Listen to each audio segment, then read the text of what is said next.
Hi, in today's tutorial, I'm going to show you how to join Azure Ad on the Windows 11.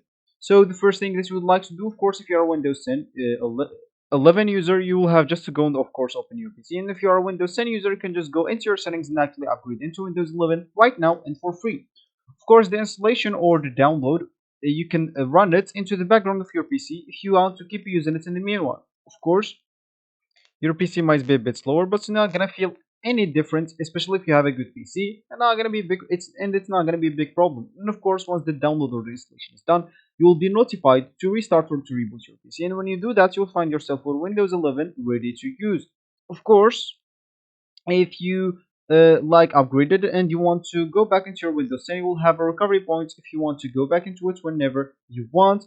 If you're facing some problems, but I bet you will not get any problems and you will even like Windows 11 much better. And of course, the upgrade from Windows 10 into 11 will not delete any personal files or apps for you, so don't worry about the upgrade, just go ahead and do it.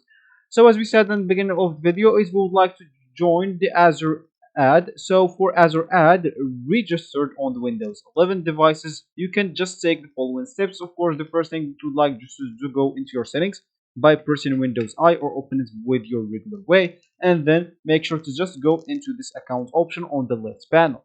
Here you'd like to just hide this. Here you would like to scroll down until you find this access work or school and click on it.